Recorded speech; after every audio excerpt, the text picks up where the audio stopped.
starts with a picture. A carrier deck at dawn. Jets warming, sailors in colored jerseys moving like a choreographed storm. The ocean, a steel blue sheet stretching to the horizon. Now, widen the frame. Satellites stitching data across the planet. Bombers cruising above weather. Submarines whispering under the waves. Marines rolling off a beachhead.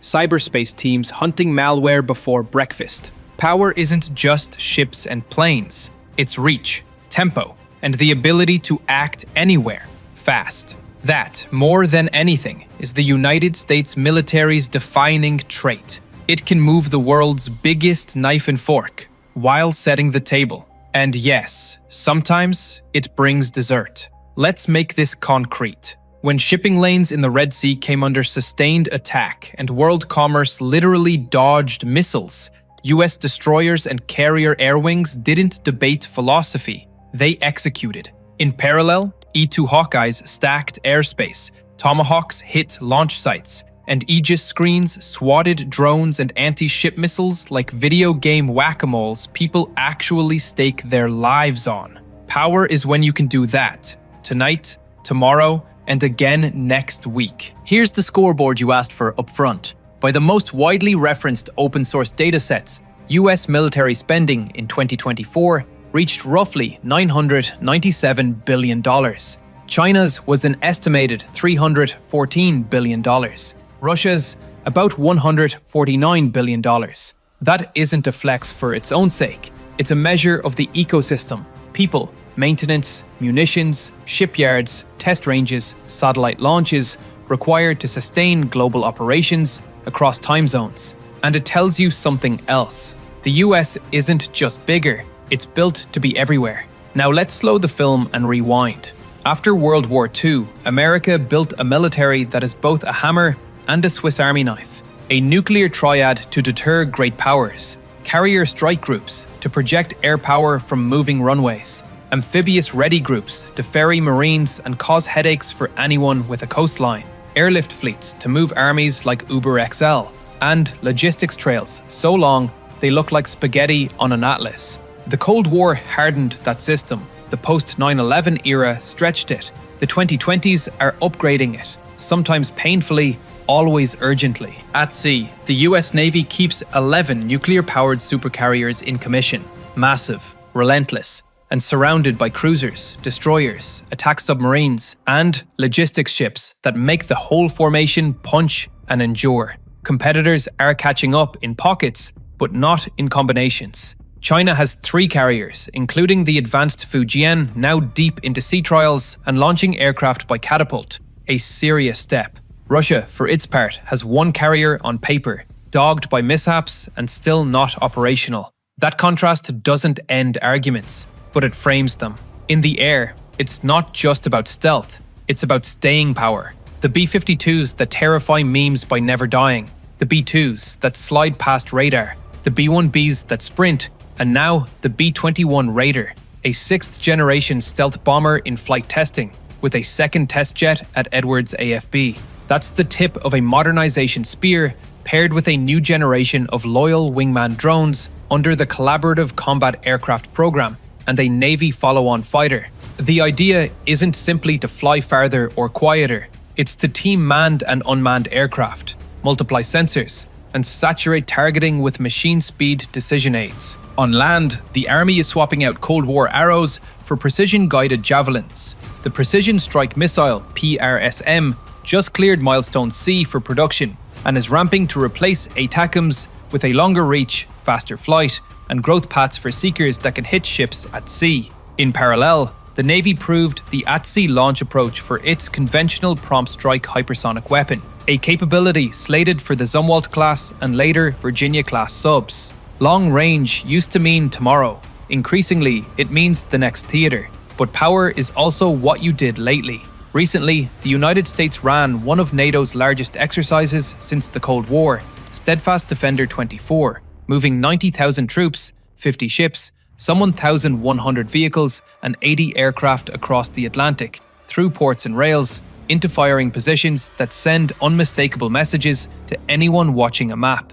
And in the Pacific, RIMPAC 2024 knitted together 29 nations and more than 25,000 personnel around Hawaii, rehearsing the world's most complex maritime choreography: anti-submarine hunts, amphibious landings, missile shoots, and humanitarian drills. These aren't parades, they're repetitions of muscle memory at alliance scale. Another vignette. Bomber task force deployments have become a heartbeat you can set your watch to. B-52s, B-1s, and sometimes B-2s, forward deployed to Europe, the Arctic, and the Pacific, integrating with Allied jets, flying low passes over capital cities when needed, and reminding adversaries that a credible, practiced strategic arm exists, even on a Tuesday afternoon. The point isn't surprise, it's fluency. You asked for comparisons, so let's line up a few snapshots. Budget, we covered. US, approximately $997 billion. China, approximately $314 billion. Russia, approximately $149 billion, all 2024. Carriers, US, 11 nuclear supercarriers. China, 3 carriers, 3rd in advanced trials. Russia, effectively 0 operational. Nuclear weapons. The US and Russia remain the heavyweights in deployed warheads, while China's arsenal has crossed 600 warheads and is growing faster than any other state. Numbers aren't destiny, but they're the chessboard you play on. Now, modern threats. AI isn't just knocking, it's breaching clear. Drone swarms, autonomous surface and subsurface vehicles, and cheap, attritable robots are changing the math. The Pentagon's Replicator initiative aims to field multiple thousands of low-cost autonomous systems across domains, accelerating timelines and embracing the idea that mass plus autonomy can offset the enemy's numbers. It's an ambitious push, with fits and starts, but the strategy is unmistakable. Flood the battle space with smart, networked, expendable assets that make every carrier air wing, every infantry company, and every submarine more lethal and more survivable. Space is the new ocean, and the US Space Force is building the sea lanes. The Space Development Agency is putting up proliferated constellations, transport layers for data, and tracking layers for missile warning, so that shooters afloat, ashore, and overhead see and act on the same picture in near real time. Think of it as taking the old kill chain, shattering it into a resilient web, and giving every node a flashlight. The launches keep coming, and the network is getting denser. Cyber and electronic warfare. The US isn't treating them like side quests anymore. US Cyber Command's Cyber Flag 24-2 integrated offensive and defensive teams across services and allies, sharpening hunt, hackback, and harden muscles in realistic, contested ranges. On the Army side, Project Convergence's Capstone 4 pushed electronic attack and high-bandwidth data sharing from space to ground, testing how jammers, sensors, and shooters coordinate under fire. Translation: the force is learning to fight inside the enemy's network and noise, not just around it. Let's get back to steel and salt water for a second. The US intends to hold the line at 11 carriers, while new Ford-class ships replace the Nimitz-class over time. Next in the queue, Enterprise, CVN-80, then Doris Miller, CVN-81, with construction proceeding even as the fleet wrings out the Ford's new systems at sea. On the undersea leg of the nuclear triad, the Columbia-class ballistic missile submarine program remains the top priority, because if you can't find it, you can't stop it. And in the air leg, the B-21 is transitioning from mystique to test points, one sortie at a time. There are delays and bruises elsewhere. Sentinel, the ICBM replacement, is in a non-McCurdy penalty box for cost and schedule. But nuclear modernization remains a bipartisan priority, backed by eye-watering numbers. It has to be. Deterrence you doubt is deterrence you don't have. Speaking of numbers, here's the part that rarely trends but wins wars: logistics. The United States owns the boring superpower, moving fuel, ammo, people, and spare parts at planetary scale. When Ukraine needed air defense, Patriots and interceptors moved, with sustainment planning behind the press releases and an alliance production surge to match. When allies and partners train and fight together, American airlift, sealift, pre-positioned stocks, and maintenance ecosystems make the promise real. It's not just a capability, it's a habit. And the soft power you asked me not to forget, humanitarian missions. The US military built and operated a temporary pier off Gaza in 2024, pushing thousands of tons of aid ashore under fire and foul weather, while C-130s dropped pallets from the sky with Jordan. It wasn't neat. Disasters never are. But when the job is feed people in an active war zone, neat is less important than possible. This isn't a one-off either. Think Haiti relief flights, Pacific typhoon responses, and earthquake aid chains, where US logistics and medics become the world's first responder. The ability to save lives at the edge of chaos is power too. Back to the Red Sea for a closing operational vignette, because it combines everything.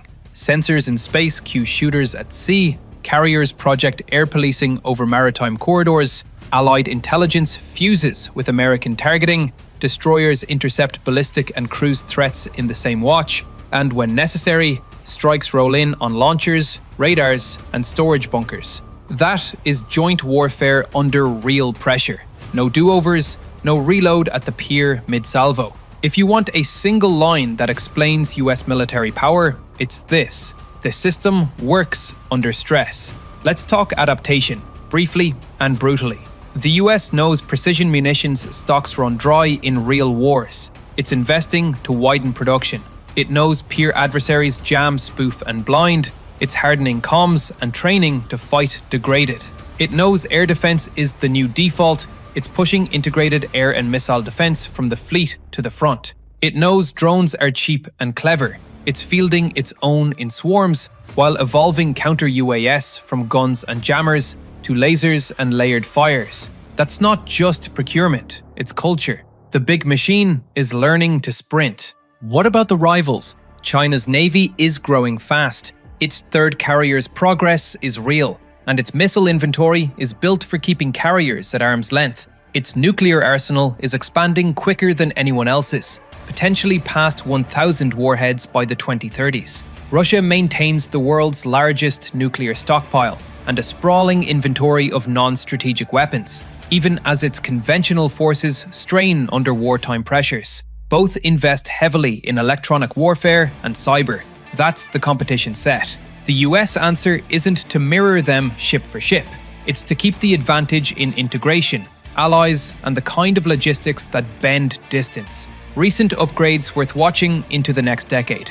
Ford-class carriers maturing their air wings and sortie rates. B-21 testing expanding into weapons integration. Columbia-class SSBNs marching toward deployment. Hypersonic CPS testing at sea, PRSM massing in army units with maritime strike seekers, and the Space Force knitting sensor-to-shooter pathways from orbit. Overlay replicator-style autonomy and the Air Force's collaborative combat aircraft, and you get a force that can absorb losses, adapt targeting in minutes, and still throw long. That's dominance with a plan B and C. On Cyber/EW specifically, you asked for a concrete example of adaptation. Here's one. In Cyberflag 24-2, US Cyber Command ran multi-team live-fire scenarios that blended offensive, defensive, and hunt missions across a coalition network. The kind of rehearsal that pays off when an adversary slips into a logistics system or tries to blind a radar enterprise just as a crisis breaks. Meanwhile, at Project Convergence Capstone 4, Army units integrated jammers, sensors, and fires in contested electromagnetic conditions, trialing not just new kit, but new tactics for staying lethal when the airwaves turn ugly. That's doctrine catching up to physics. The B-52 is older than your dad's vinyl collection, and still drops beats globally. Every Pentagon PowerPoint has more arrows than a medieval siege, and somehow they all mean jointness. Marines pack lighter than anyone except maybe ultralight hikers. Difference is, grunts bring the beach with them. The truth bomb?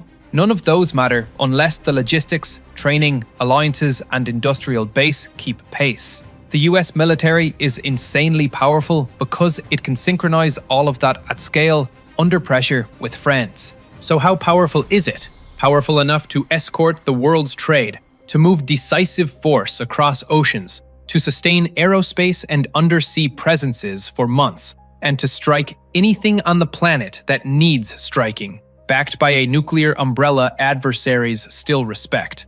Powerful enough to blend steel and software, satellites and submarines, bombers and bandwidth into a single organism. Powerful enough to fail, learn, and iterate faster than most competitors can mobilize. And powerful enough to pull strangers out of rubble after an earthquake or drop food when the convoy can't get through. That last part is a competitive advantage we don't brag about enough. Is it perfect? No. Procurement pain is real. The Sentinel ICBM delays and cost overruns are a reminder that modernization isn't a straight line, even for a superpower.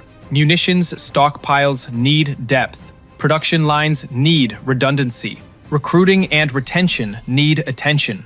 But a system that can acknowledge friction, budget for it, and keep moving is a system built to win the long fight. Here's where we end, with a question that doubles as a call to action. If drone swarms, AI-accelerated targeting, space-based sensing, and hypersonic fires redefine the first 72 hours of a major war, what should American power look like on day 73, after the shock, when the slow grind begins? That's the real measure of strength. Not the first punch, but the 20th, thrown with allies, backed by factories, guided by resilient networks, and aimed by leaders who know when to use the sword and when to carry the stretcher. In a decade shaped by deterrence and disruption, what kind of military do we want powering the stability we hope to keep?